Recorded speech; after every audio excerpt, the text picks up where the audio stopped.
Oke, yang saya hormati Kepala Sekolah SMP Kesetanggang Sondang Pangaribuan, yang saya hormati Wakil Kesiswaan Miss Ruth Bawanti, dan yang saya hormati Dewan Guru SMP Kesetanggang. Selamat sore semua. Sore. Hari ini kita akan melakukan penyebaran pemahaman penerapan budaya positif.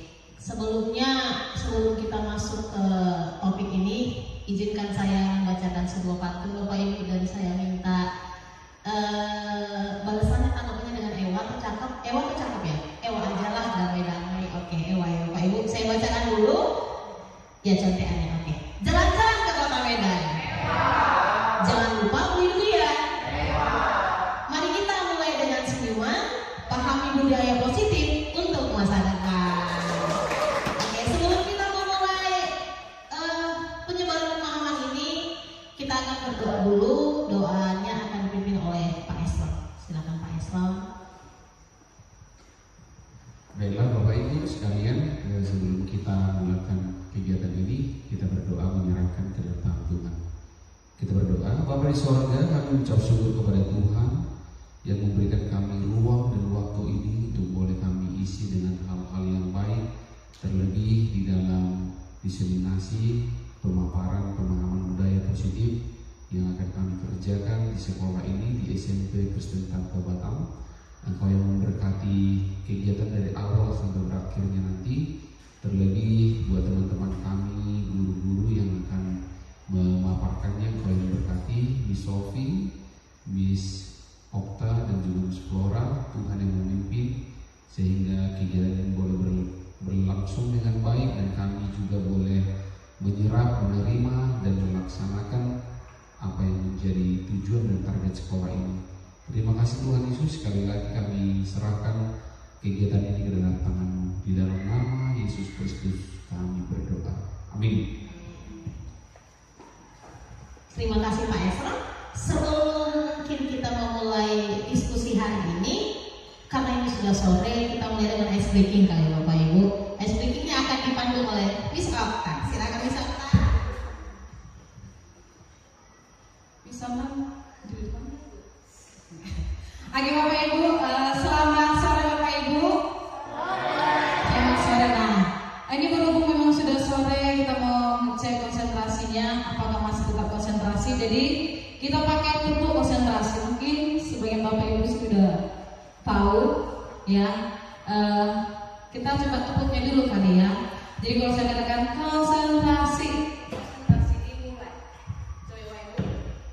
Konsentrasi.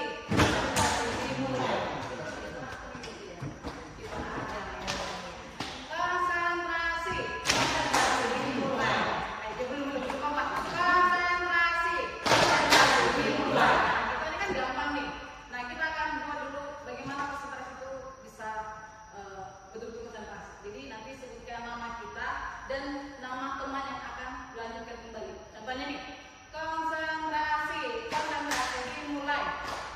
Flora, Mama Sophie, Mona.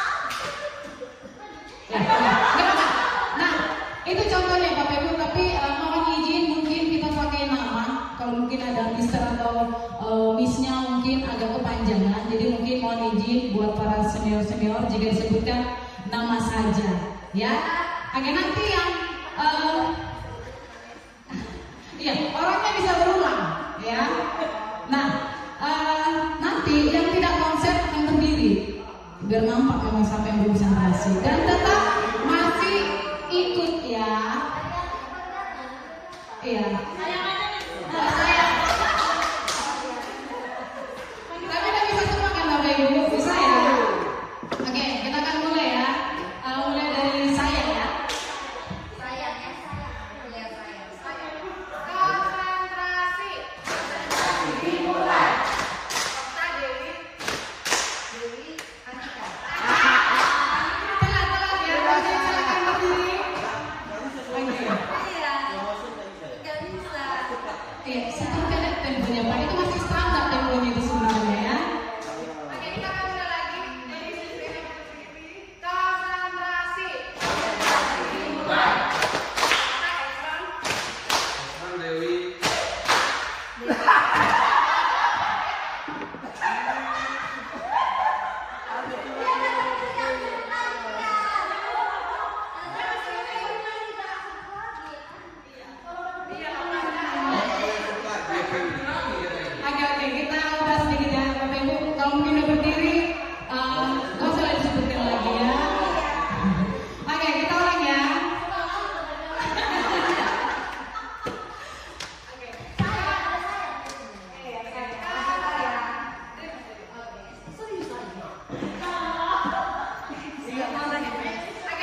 boleh dijawab Bapak Ibu ya.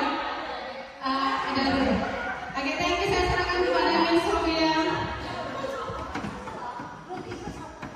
Oke, terima kasih Miss Okta. Oh, bisa tuh ya. Terima kasih buat kejujurannya, Miss. Lumayan untuk sisi berikutnya. Oke, tanpa berlama-lama, kita akan mulai penyebaran pemahaman penangkapan budaya positif dimulai dari Miss Tora. Bila keterangan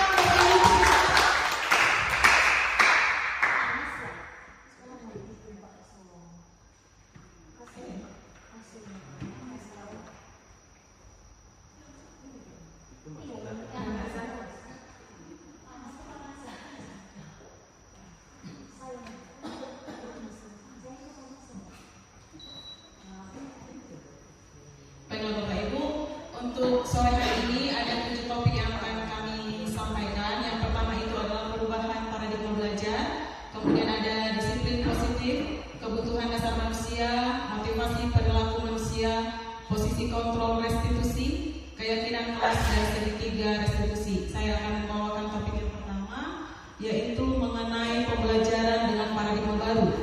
Jadi, pembelajaran dengan paradigma baru ini merupakan pembelajaran yang dirancang berdasarkan prinsip pembelajaran berdiferensiasi, sehingga para peserta didik belajar sesuai kebutuhannya berdasarkan tahap perkembangan sesuai teori psikologi modern untuk mewujudkan profil pelajar Pancasila. Jadi sederhananya begini, mari kita lihat dulu gambar berikut ini. Di sini ada gajah, ada monyet, ada anjing, ada singa, dan ada ikan. Dan diberikan satu pernyataan. To keep things fair, everybody has to take the same exam. Please climb the tree. Jadi semua mereka yang memiliki perbedaan tapi dikasih satu tes, yaitu bagaimana memanjat pohon. Tentu ini merupakan sebuah ilustrasi tentang sistem pendidikan kita masa sekarang, yaitu di mana anak-anak yang berbeda, anak-anak yang beragam, tapi dengan gaya belajar yang sama.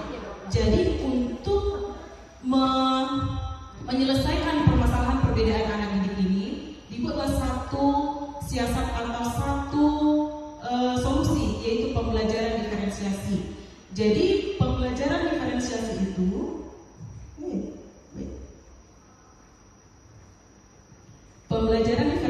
itu adalah pembelajaran untuk menyesuaikan kepada kebutuhan siswa dengan tujuan agar memaksimalkan masing-masing potensi pembelajaran siswa dalam lingkup yang diberikan. Jadi tidak sama lagi semuanya.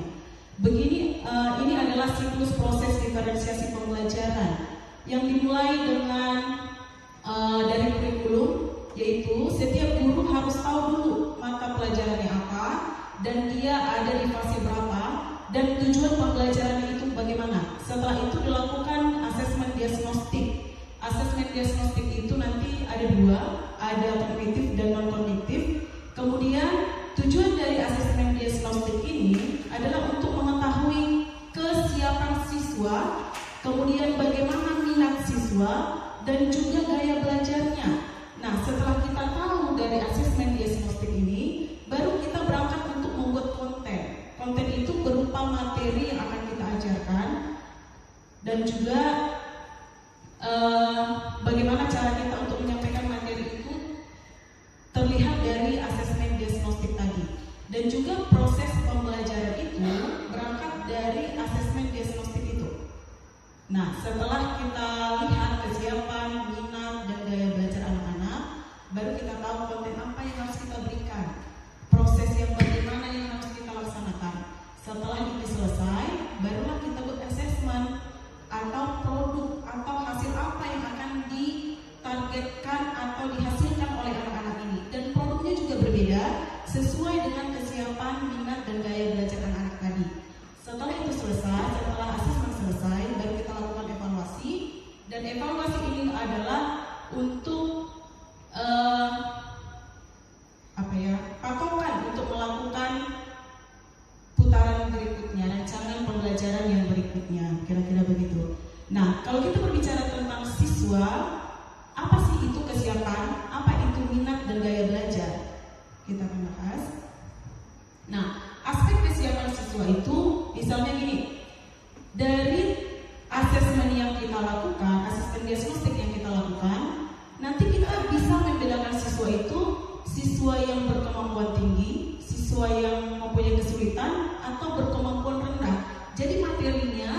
tidak sama lagi karena titik awal anak-anak itu berbeda-beda. Ada yang sudah tahu tentang materinya, ada yang mulai dari pertengahan atau memang sama sekali tidak mengerti. Jadi tes diagnostik itu nanti untuk mengetahui sampai di mana kesiapan anak untuk memulai pembelajaran. Kemudian yang kedua adalah dari tes diagnostik itu kita juga jadi tahu kebutuhan anak berdasarkan minatnya. Jadi ada anak yang minat olahraga, ada anak yang minat seni, anak yang minat sains, numerik dan lain-lain. Itu nanti dihasilkan dari tes diagnostik yang sudah dilakukan sebelumnya. Kemudian ada pengelompokan siswa. Jadi karena anak-anak tadi juga berbeda-beda latar belakangnya, tentulah kita mengelompokkan mereka juga berdasarkan profil mereka. Apakah anak-anak ini gaya belajarnya visual, apakah anak-anak ini gaya belajarnya auditori atau kinestetik.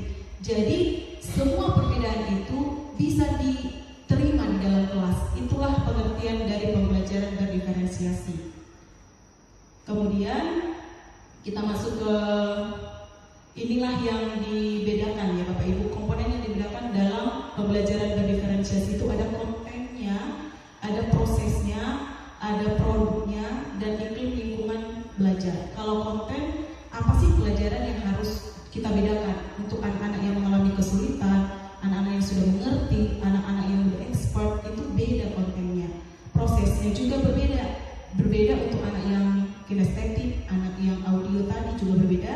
Iklim lingkungan ini jadinya kita mengenali anak-anak yang expert, yang sudah mampu menolong orang yang lemah. Itu diferensiasi. Kita lanjut topik yang kedua, itu adalah disiplin positif. Nah, coba kita lihat gambar berikut ini. Yang pertama sekali, mungkin kita pernah melihat anak-anak berseragam sekolah menggunakan kendaraan tapi tidak pakai helm. Kalau kita tanya kenapa ini bisa terjadi, alasannya adalah tidak ada polisi yang tilang atau tidak ada yang mengawasi, gitu. Nah, sebenarnya disiplin itu seperti apa, gitu ya? Nah, jadi ada satu psikolog dari Stanford University bernama Michelle. Dia melakukan the marshmallow test. Jadi seorang anak dibuat dalam satu ruangan selama 15 menit dan dibuat satu marshmallow di depannya dengan tantangan selama 15 menit gak boleh makan marshmallow ini, tapi akan dikasih marshmallow 2 biji kalau dia mampu untuk gak makan itu selama 15 menit. Dari 600 orang yang dites, hanya 1/3 yang berhasil untuk menahan dirinya untuk makan marshmallow itu. Nah, kemudian 30 tahun kemudian penelitian pertama dilakukan di tahun 60. Tahun 90 dia kumpulkan lagi anak-anak yang sama yang dilakukan tes di awal itu, dan ternyata anak-anak yang berhasil untuk menunda makan marshmallow itu lebih berhasil dalam kehidupannya di saat dewasa. Dia berhasil menjadi politikus, bisnis dan segala macam. Berbeda dengan anak-anak yang gagal, yang makan marshmallow di waktu jenjang waktu yang diberikan. Ternyata mereka lebih banyak tergoda oleh godaan dunia seperti ke narkoba, kriminal dan lain-lain. Dan disimpulkan, para peneliti menyimpulkan bahwa penundaan kesenangan itu adalah salah satu kunci untuk mencapai kesuksesan. Dan penundaan kesenangan itu adalah bentuk disiplin. Dan disiplin positif yang disebutkan di sini adalah bagaimana seseorang itu bisa menahan diri yang keluar dari dalam dirinya sendiri tanpa pengaruh dari orang lain dari luar. Itulah yang akan kita terapkan disiplin positif di sekolah. Tanpa harus kita awasi, tanpa harus ada hukuman atau reward atau punishment, tapi anak-anak ini bisa mampu melaksanakannya dari dalam dirinya. Itulah yang disebut dengan disiplin positif. Nah, apa hubungan disiplin positif ini dengan nilai-nilai kebajikan? Gitu ya. Jadi selain untuk melaksanakan disiplin positif ini harus ada nilai kebajikan yang ditanamkan dalam diri anak-anak. Jadi nilai kebajikan itu adalah nilai-nilai yang merupakan tujuan mulia yang ingin dicapai setiap individu yang bersifat universal dan lintas bahasa. Sederhananya begini, kalau misalnya ada anak-anak yang ingin melakukan disiplin positif, ini memang pekerjaan yang panjang. Harus ada dulu nilai-nilai kebajikan dalam dirinya, sehingga dia udah menyadari bahwa aku melakukan ini bukan karena pihak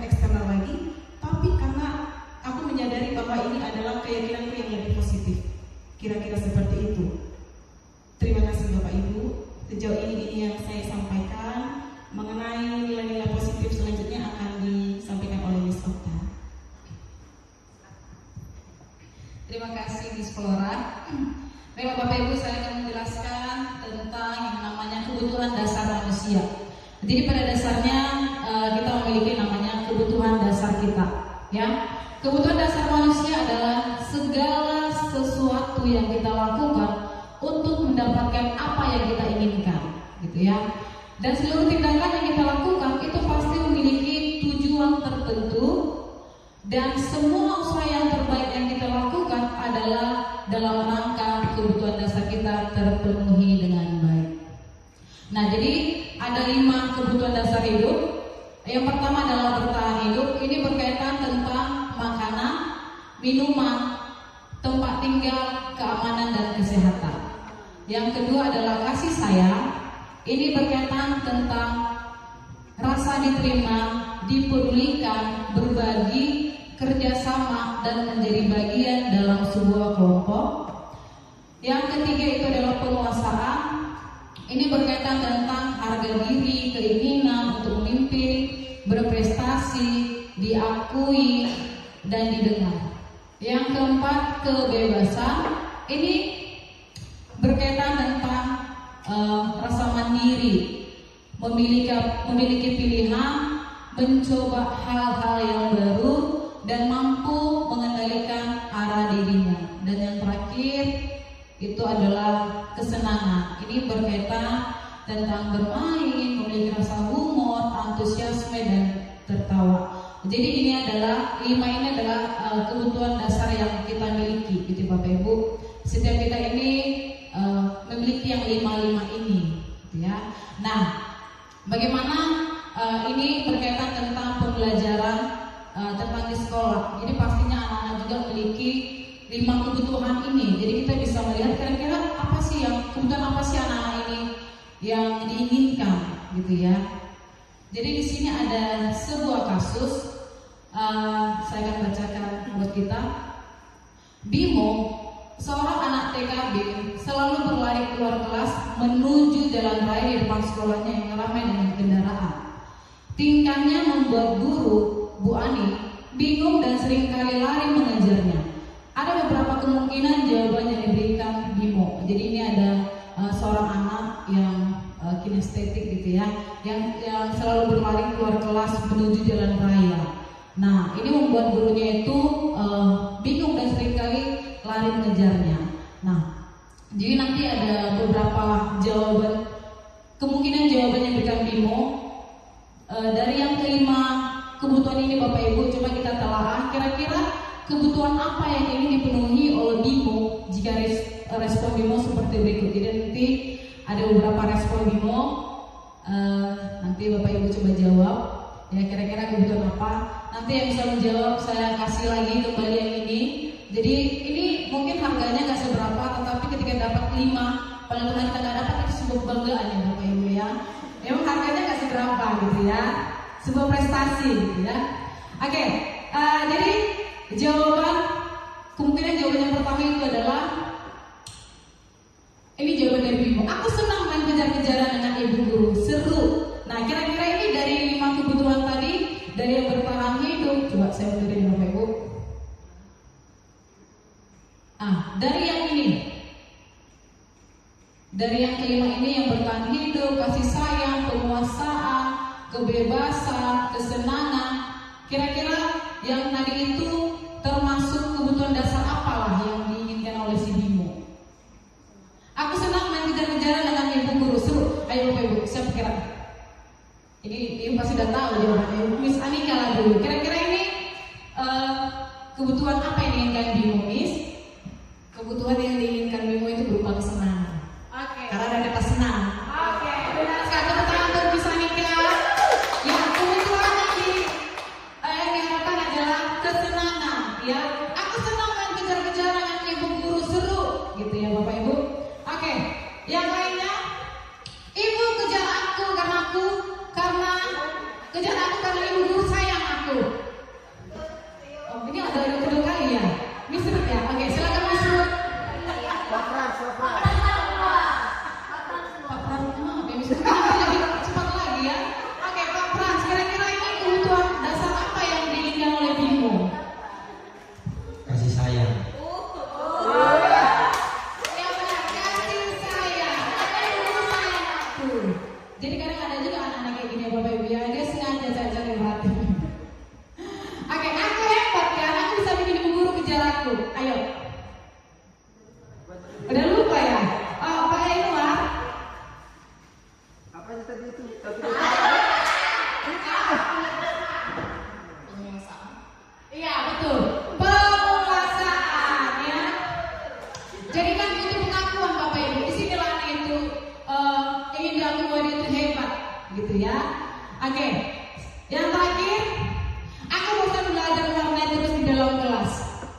sebuah tindakannya itu, gitu ya. Oke, nah selanjutnya ada yang namanya motivasi perilaku manusia. Jadi balik lagi dalam melakukan sebuah tindakan kita memiliki yang namanya motivasi, memiliki dorongan yang dimiliki seseorang untuk dapat melakukan tindakan atau yang menjadi dasar atau alasan seseorang untuk berperilaku atau mencapai tujuan tertentu. Jadi tadi sedikit Miss Pulau sudah sampaikan mengenai ada yang intrinsik, ada yang ekstrinsik gitu ya Bapak Ibu. Nah, saya akan sampaikan, jadi memang pada dasarnya ketika orang mau melakukan sesuatu itu ada motivasi yang dalam dirinya.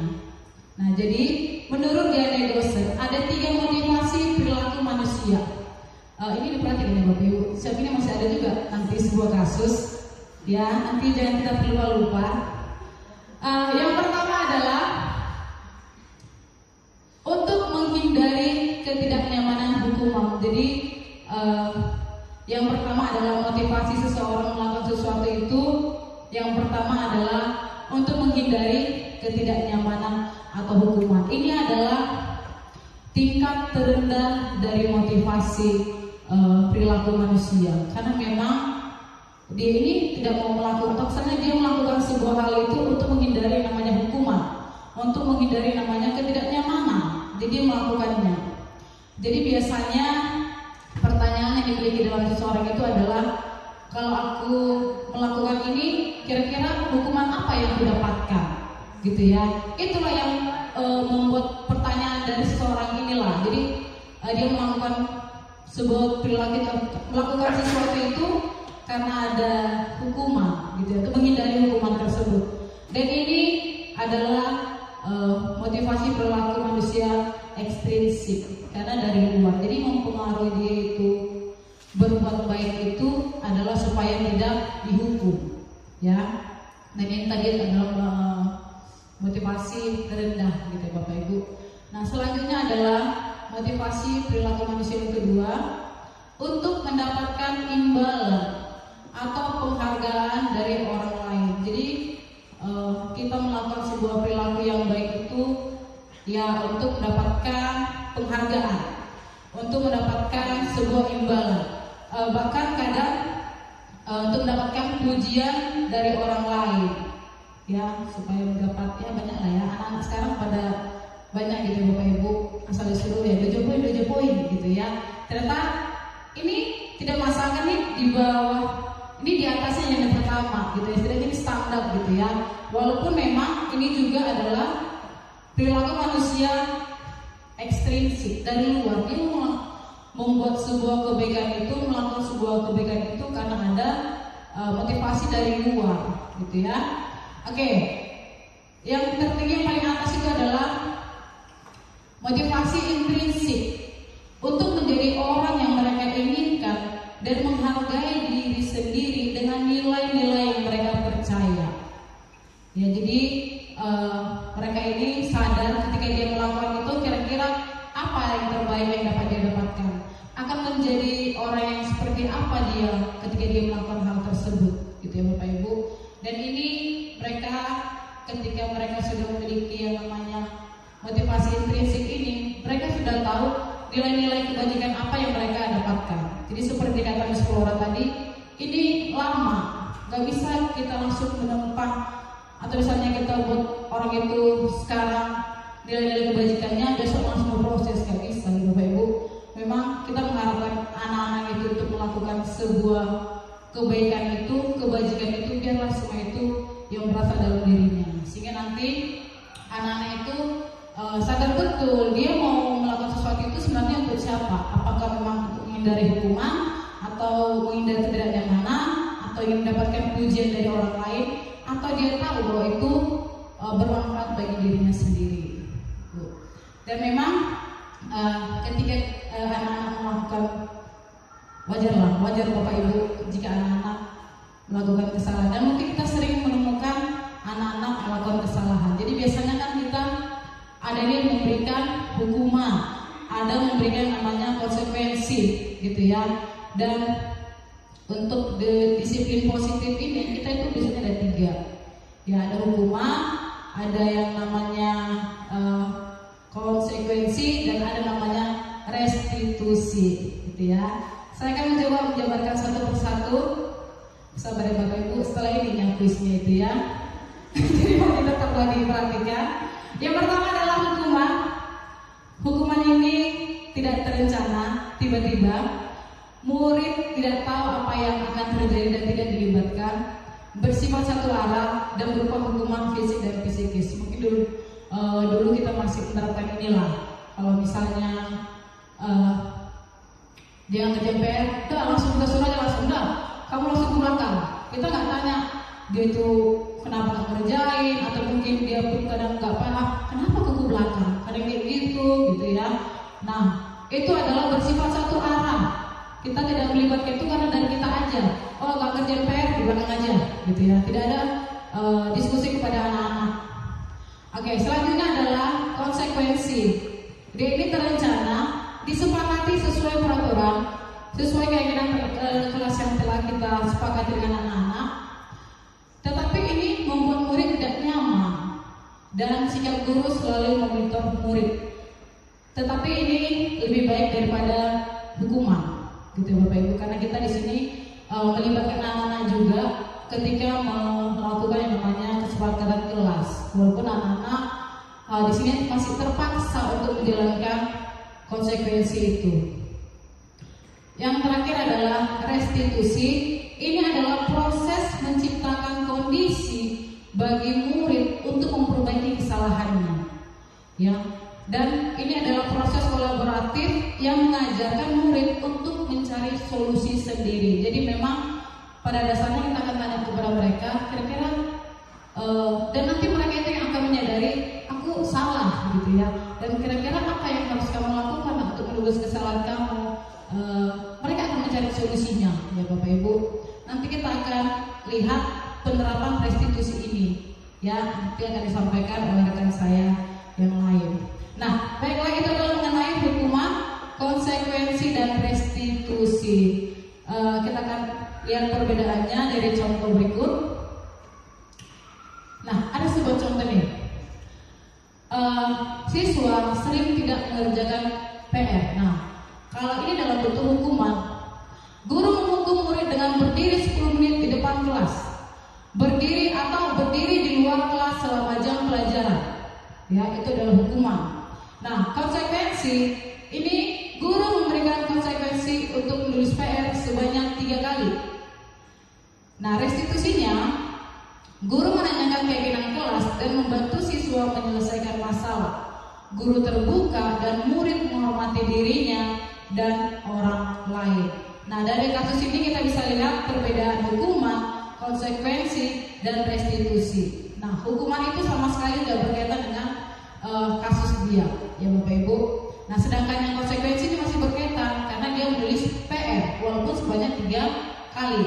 Nah, restitusi nanti di sini muridnya itu, guru itu akan membantu siswa menyelesaikan masalah. Jadi siswa itu akan nanti yang memberikan solusi atas masalahnya.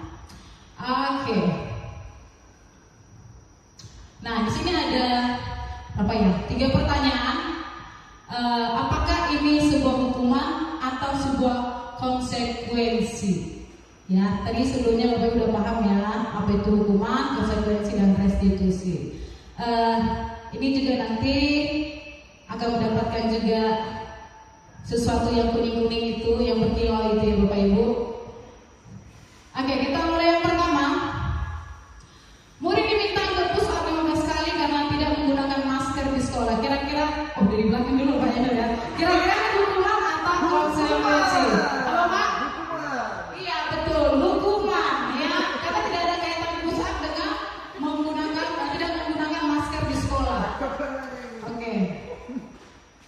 Agak jantin kali, otak nanti otaknya. Oke, selanjutnya. Oh, boleh baca mandiri. Saya nanti bisa lihat siapa yang duluan ini. Pak Edo lagi? Jangan lagi. Kenapa nanti yang lain kasih? Oh, bisa idola.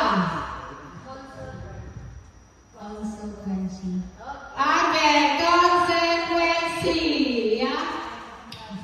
Konsentrasi. Oke. Tapi coba bentar ya. Kira-kira bisa idola mengapa mengatakan ini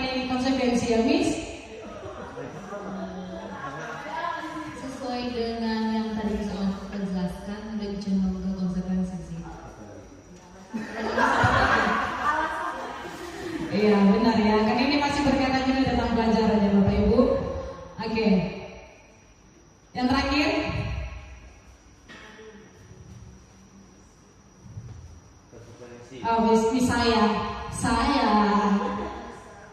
Sepertinya konsekuensi Miss karena masih berkait itu kan pelajaran PJOK. Jadi kalau lari lapangan itu masih bagian dari latihan itu. Oke, benar sekali. Ini adalah konsekuensi ya, karena ini berkaitan dengan pelajaran PJOK. Gitu ya Bapak Ibu, kalau misalnya ini tidak misalnya datang terlambat sekolah, ini tidak berkaitan. Tapi berhubung ini adalah pelajaran PJOK dan itu juga merupakan pemanasan, ini adalah konsekuensi. Nah, jadi untuk kita menentukan buku pada konsekuensi ini berkaitan tentang juga posisi kontrol guru di dalam kelas. Dan ini akan disampaikan oleh teman rekan JDP di Sofia.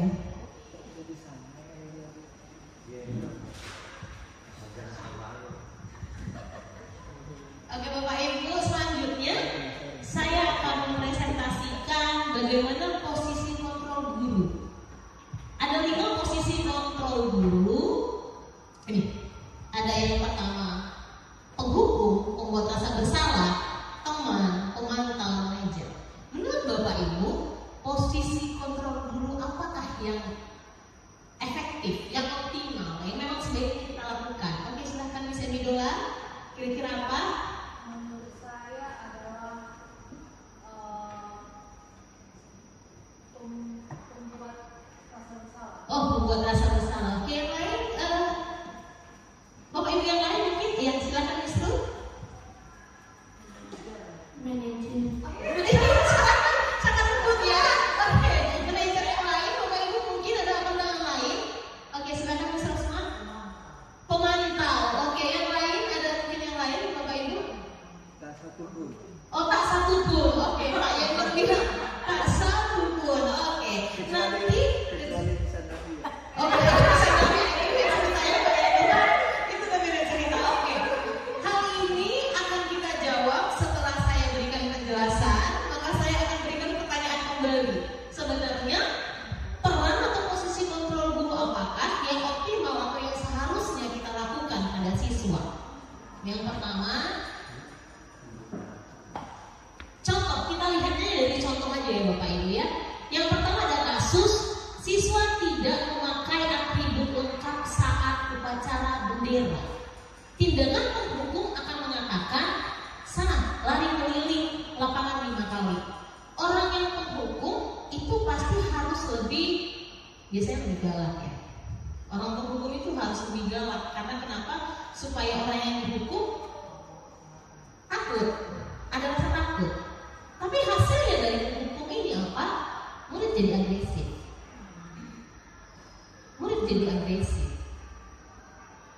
Ya murid jadi mungkin gampang akan melihat bahwa ini guru marah, gitu dia. Jadi hasil dari penghukum maka murid akan melihat, murid akan agresif malah. Bahkan ya kita nggak tahu, sekarang banyak murid juga yang bahkan kerjain gurunya mungkin kita nggak tahu, gitu ya. Itu tuh yang penghukum. Yang kedua, pembuat rasa bersalah. Pembuat rasa bersalah ini akan memanfaatkan kondisi. Biasanya suasana hening dengan suara yang lembut. Karena kalau dia bentak-bentak orang akan merasa bersalah. Lembut ya. Berapa kali Bapak harus kasih tahu kamu? Kamu tahu? Kamu ngecewain ibu. Kamu ngecewain Miss. Ya mungkin murid akan merasa bersalah, iya. Murid akan merasa bersalah. Tapi hasilnya mari kita lihat. Mari kita lihat hasil dari pembuat rasa bersalah. Murid akan merasa dia pribadi yang gagal. Apalagi mungkin itu guru yang dia favoritkan atau guru yang mungkin dia idolakan. Dia akan merasa bahwa dia gagal menjadi orang yang baik.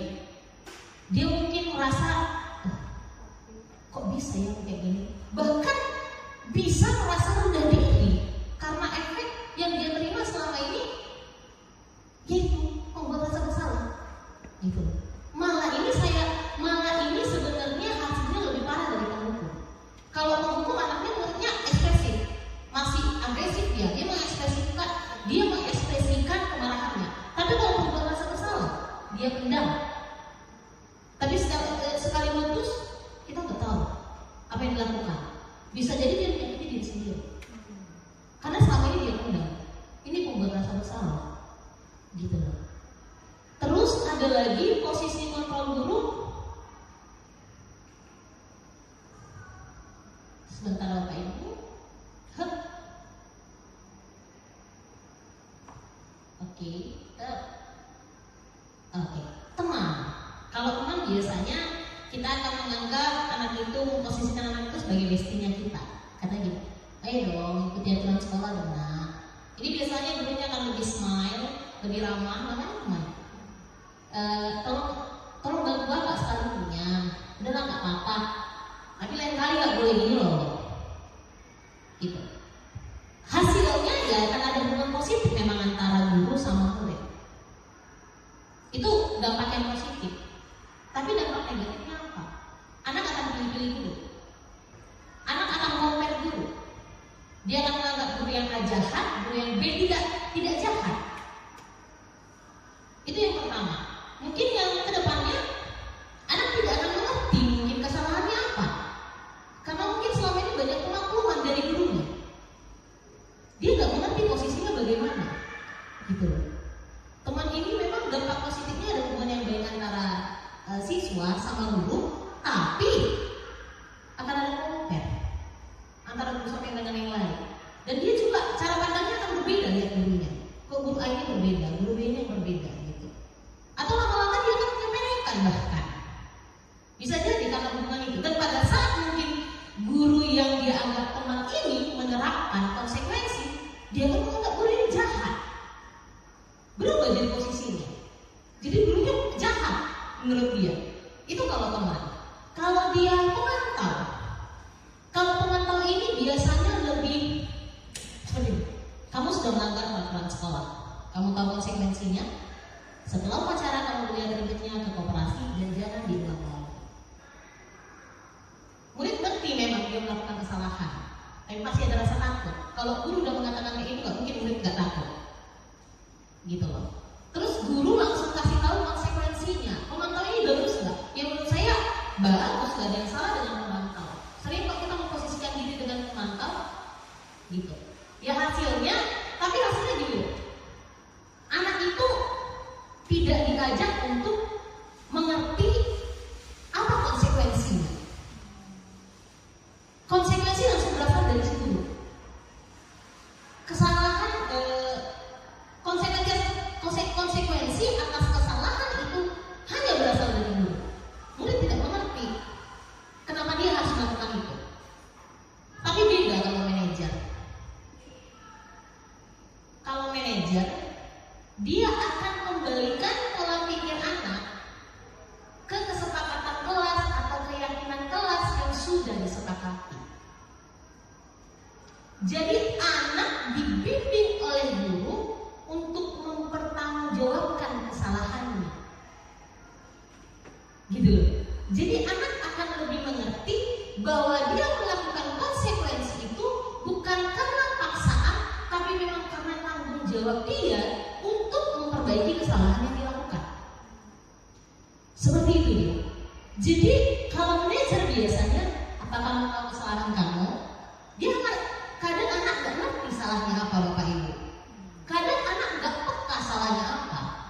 Kalau kita gak sevisi dengan dia apa yang menjadi kesalahannya, ya bagaimana dia mau berubah, dia aja gak ngerti salah apa. Kadang kita harus bimbing anak kesalahannya apa. Jangan-jangan yang kita anggap kesalahan bagi dia tidak kesalahan. Balik lagi ke nilai kebajikan yang diterima mungkin selama dia nggak mengerti. Gitu dia. Jadi selanjutnya pada saat dia mengerti kesalahan dia, tugas guru membimbing kira-kira bagaimana si anak menemukan solusi atau mempertanggungjawabkan kesalahannya. Seperti itu Bapak Ibu. Dari 5 posisi kontrol tadi, yang paling bawah itu penghukum, yang kedua itu membuat rasa bersalah, yang ketiga itu teman, yang keempat itu pemantau, yang kelima manajer. Jadi sebenarnya manajer ini kolaborasi antara teman dan pemantau. Kalau pemantau kan lebih formal, lebih tegas, tapi kalau manajer yang keluar akan sikap yang tulus. Murid, Bapak Ibu, murid-murid itu tahu gurunya kapan yang tulus. Saya percaya. Dan posisi manajer adalah posisi guru yang benar-benar tulus supaya anak ini mengerti apa yang menjadi salahnya, dan kita membimbing supaya anak bisa memperbaiki kesalahannya sesuai keyakinan atau kesepakatan yang sudah dia tahu. Lagi-lagi ini bukan berasal dari guru, guru hanya membimbing si anak. Itulah dia posisi kontrol guru. Jadi menurut Bapak Ibu sekalian, dari penjelasan yang barusan saya jelaskan, sebaiknya posisi kita yang lebih efektif dan lebih baik, optimal untuk diterapkan dalam memposisikan diri kita sebagai guru. Posisi apa? Manajer. Akhirnya kita satu suara untuk itu? Oke, apa mungkin ada pendapat yang lain? Tidak ada. Oke, manajer Bapak Ibu. Nah, mari kita lihat kasus ini. Jadi saya ada kasus agak panjang memangnya. Tapi apa saya baca? Suara saya memang agak indah Bapak Ibu. Saya suka kali mau mendengarkan suara saya yang indah ini. Contoh kasus, Sabrina hari itu baru terlambat, buru-buru sampai ke sekolah. Akhirnya sampai dia di gerbang sekolah. Tapi dia baru sadar kalau dia tidak menggunakan sepatu hitam seperti peraturan sekolah. Di depan kelas, Bapak Lukman memperhatikan sepatu Sabrina yang berwarna coklat. Sabrina berusaha menjelaskan bahwa dia terburu-buru dan salah mengenakan sepatu. Pak Lukman menanyakan Sabrina, apa peraturan sekolah tentang seragam warna sepatu? Sabrina menjawab, sudah mengetahui sepatu harus berwarna hitam. Namun karena buru-buru, salah mengenakan sepatu. Selain tidak mungkin kembali pulang karena rumahnya jauh, Pak Lukman tetap bersikeras pada peraturan yang berlaku dan mengatakan, ya sudah, kamu sudah melanggar peraturan sekolah, kamu salah, sudah terlambat, salah pula warna sepatunya. Segera buka sepatumu kalau tidak bisa mengenakan warna sepatu sesuai peraturan. Sabrina minta maaf dan mohon kembali kepada Pak Lukman agar tetap dapat mengenakan sepatunya dan berjanji tidak akan mengulang kesalahan. Namun Pak Lukman gak mau tahu. Tidak, kamu telah melanggar peraturan sekolah. Kalau tidak sanggup ambil sepatu di rumah atau ya diantarkan sepatu kamu ke sekolah, ya sudah, kamu tidak bersepatu saja seharian di sekolah. Sekarang copot sepatumu dan silahkan belajar tanpa sepatu seharian. Sabrina pun dengan berat hati mencopot sepatunya dan memberikannya kepada Pak Lukman. Seharian dia tidak berani berkeliling sekolah karena malu dan lebih banyak berdiam diri di kelas tanpa alas sepatu. Menurut Bapak Ibu, posisi kontrol apakah yang diterapkan oleh Pak Lukman? Oh iya, bisa langsung katakan. Oh oke, alasannya apa Pak? Karena kalau saya lihat Bapak Lukman ini sebenarnya dia tuh nggak mau tahu gitu ya, dan tidak menjelaskan juga, tidak memberikan arahan kenapa dia itu harus mendapatkan hukuman itu kan nggak dikasih tahu. Dia langsung aja, kamu sudah melanggar ini tetap gitu ya. Tadi di situ ada dikasih tahu kamu sudah melanggar ya. Ada, kamu sudah melanggar peraturan. Oh kayaknya pemantau deh, sorry. Udah berubah, maaf ya, pemantau nih. Thank you. Oke, pemantau menurut misalnya ada jawaban yang lain Bapak Ibu? Oke, silakan Miss Andrea. Kalau menurut saya manajer sih. Oh manajer, oke. Alasannya sebenarnya sudah jelas. Yang pertama itu kan aturan sekolah. Aturan sekolah lagi-lagi harus ditaati. Dan yang kedua di sini statement Pak Lukman sudah bilang kalau kamu tidak mau sepatunya diantar, ya silakan buka sepatumu. Artinya dia masih tetap bisa belajar. Nah supaya si anak bisa mengetahui bahwa apa yang dia lakukan itu yang salah gitu. Tidak ada konsekuensinya gitu.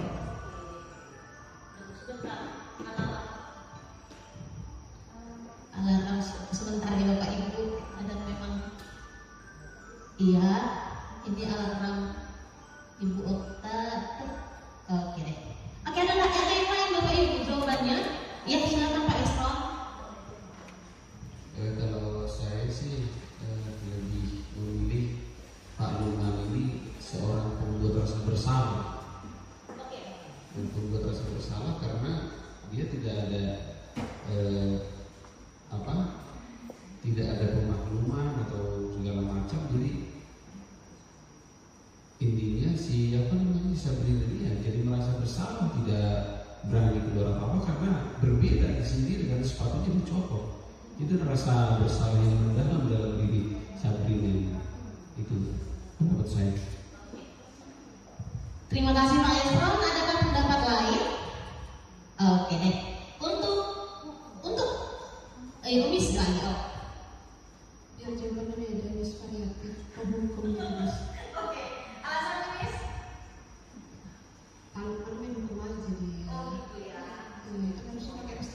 gitu kan. Karena kalau manajer enggak, itu kan paling bagus kan ya. Iya, jadi yang cari solusi nggak kesepakatan bersama gitu kan sih. Karena di situ kan Sabrina pun dengan berat hati mencopot sepatunya aja nggak terima. Ini anaknya nggak terima gitu kan. Jadi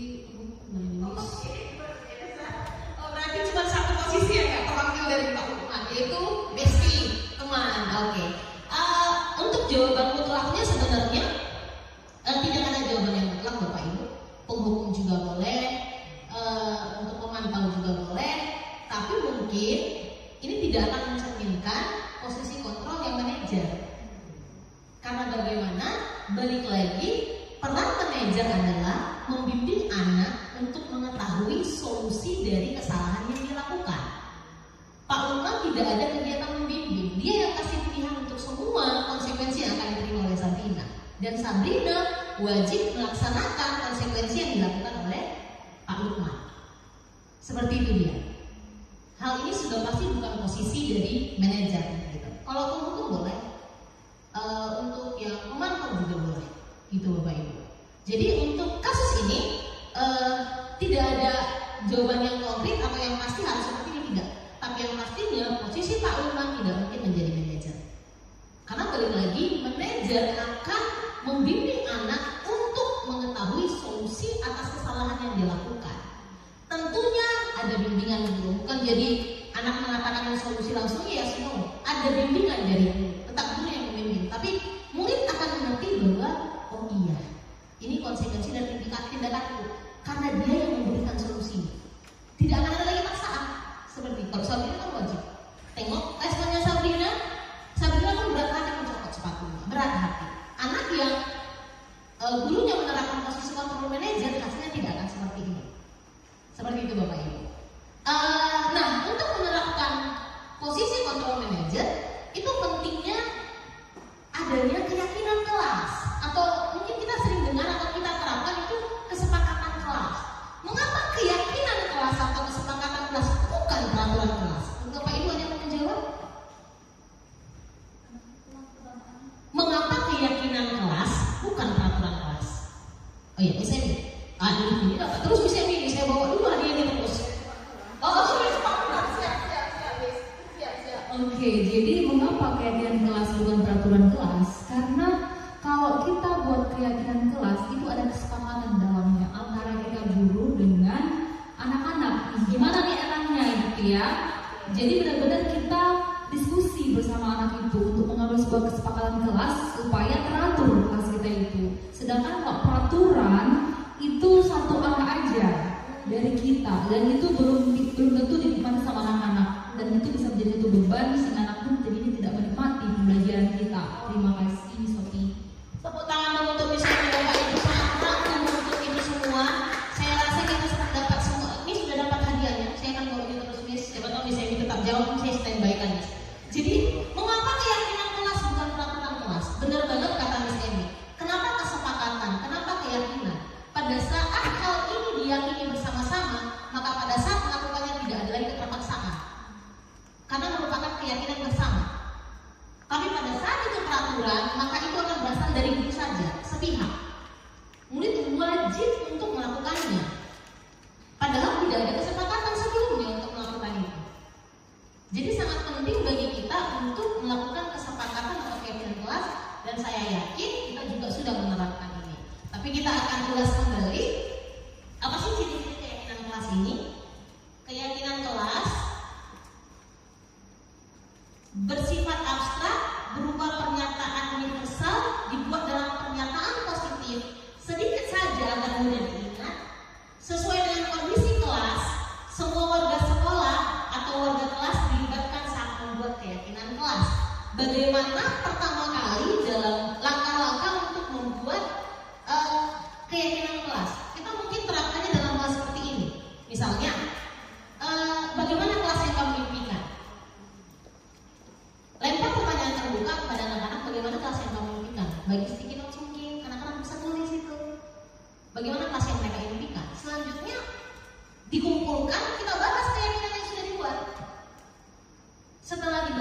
jadi pilah yang mana yang mau kita yakini. Nah, keyakinan kelas tadi bisa berubah dari sebaiknya keyakinan kelas dan harus itu keyakinan kelas itu kalimat positif. Contohnya seperti ini. Jangan datang terlambat. Kira-kira itu kalimat positif atau kalimat yang negatif? Negatif. Bagaimana dia berubah menjadi kalimat positif? Datanglah tepat waktu. Jadi keyakinan kelas itu harus diubah menjadi kalimat positif. Gitu dia Bapak Ibu. Dan keyakinan ini penting Bapak Ibu. Membuat keyakinan kelas tidak perlu banyak-banyak. Minimal 3, maksimal 9 mungkin sudah cukup. Tapi benar-benar mengerti dan ditaati oleh seluruh anggota kelas atau mungkin warga sekolah.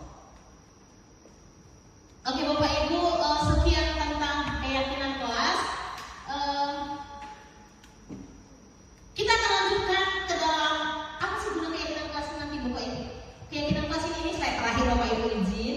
Kita akan melihat video, kita akan layangkan video. Speakernya udah aman Kamis? Oke, kita akan melayangkan video. Bagaimana pentingnya keyakinan kelas ini untuk penerapan ada yang namanya segitiga restitusi.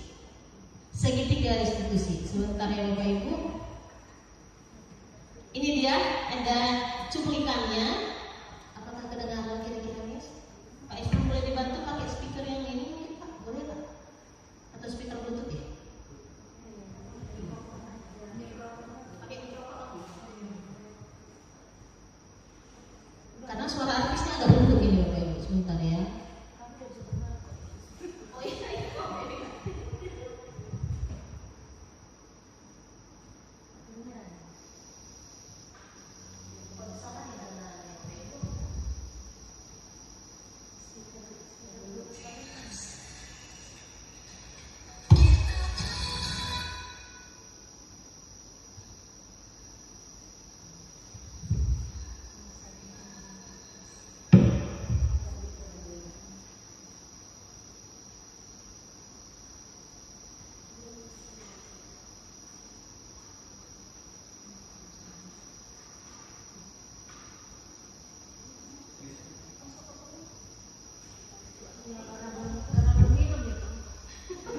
Habis ini minum nih Bapak Ibu sama ada snack. Sebentar ya Bapak Ibu.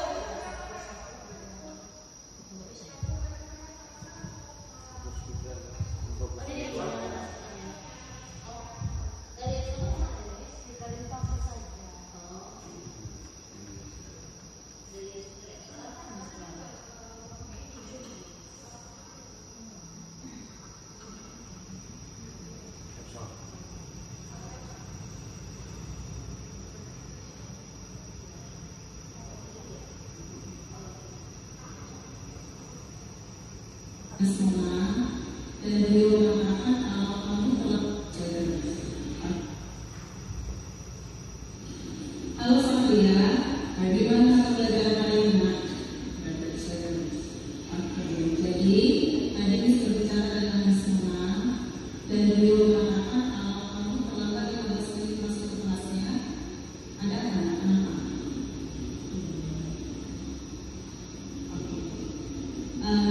Kalau berusaha itu tidak apa-apa. Sebagai manusia tidak ada yang sempurna. Kita sekarang mencari solusi dari masalah yang sedang kami hadapi.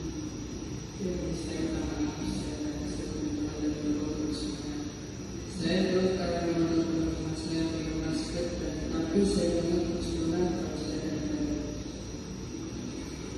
Kamu pasti punya alasan mengapa melakukan hal tersebut, kan? Ya, saya suka main basket. Jadi kalau ada basket, saya tertarik dengan basket. Tapi saya tidak datang ke wisata sana waktu sudah berusaha. Karena takut saya tidak berbohong di sekolah. Tapi saya masih merasa sangat salah sekolah. Saya mengerti tentang perasaan kamu sendiri, tapi sangat penting untuk kita juga, apalagi kepada guru kita. Apakah tindakan kamu mencerminkan keyakinan kita? Tidak. Oke.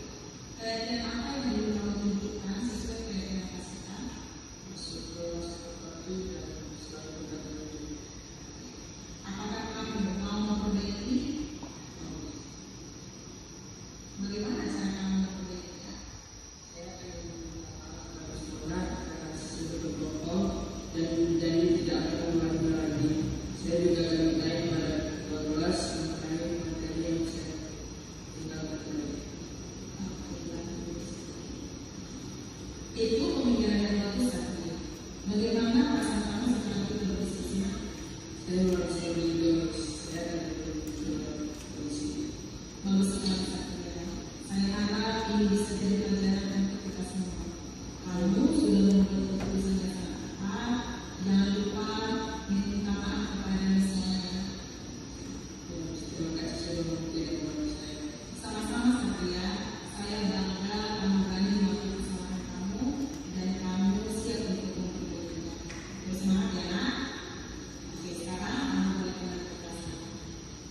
Selamat siang, saya Satria dari Kismilata. Saya merasa senang berdiskusi.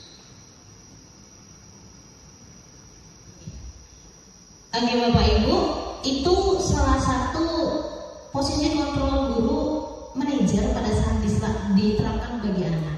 Nah, peristiwa yang tadi juga ada yang namanya restitusi. Restitusi ini akan dijelaskan oleh Miss Pora secara lebih mendalam. Ini slide terakhir akan lebih singkat Bapak Ibu, tapi pada saat ini kita terapkan akan banyak hal baik atau dampak yang baik yang akan kita terima bagi kita maupun bagi murid. Oke, baik. Kita lihat dulu apa sih segitiga restitusi itu, gitu kan?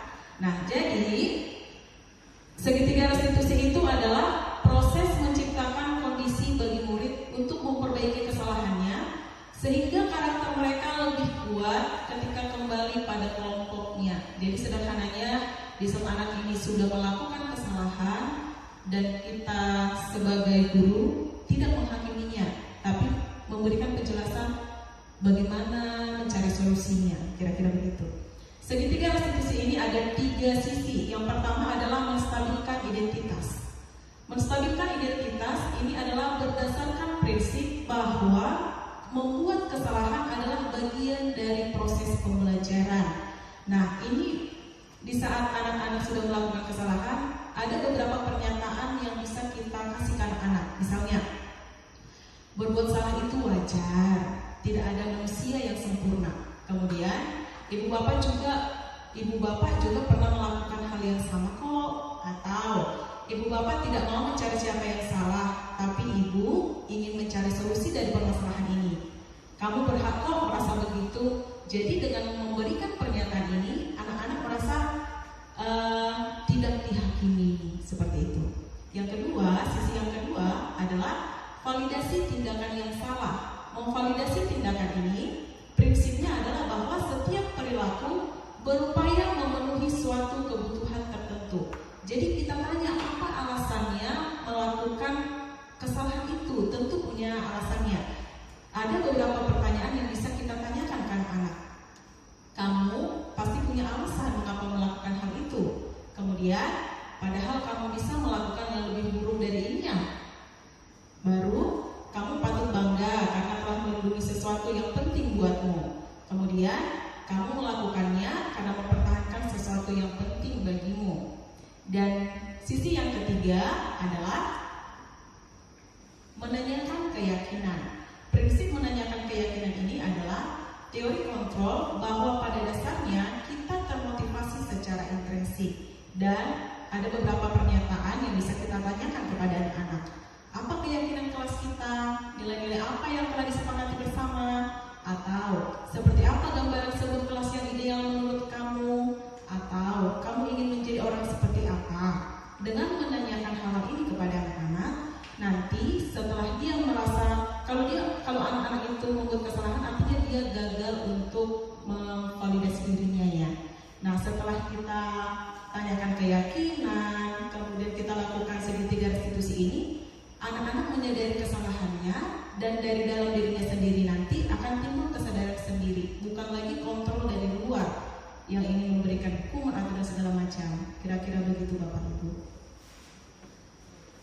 Ini kasus yang sudah ditayangkan tadi.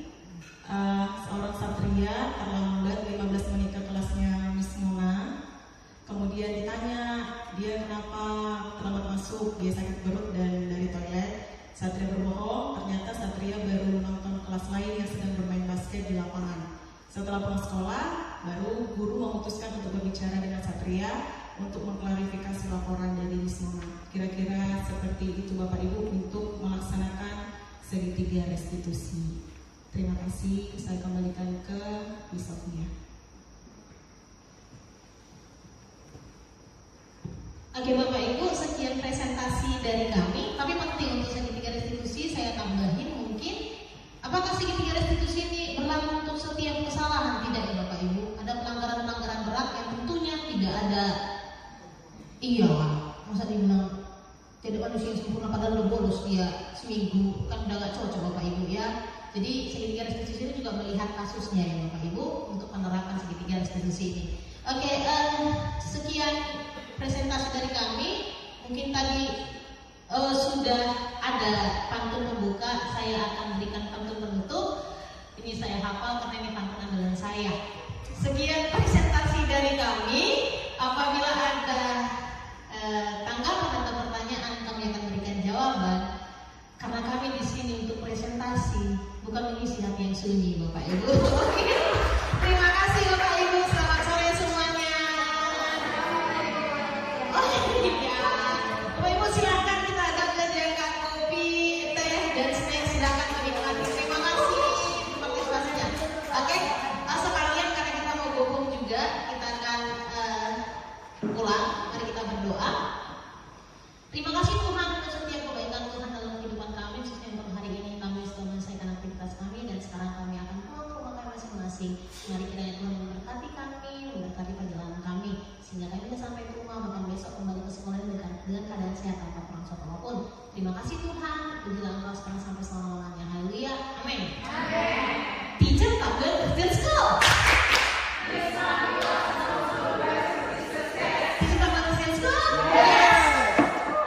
Terima kasih.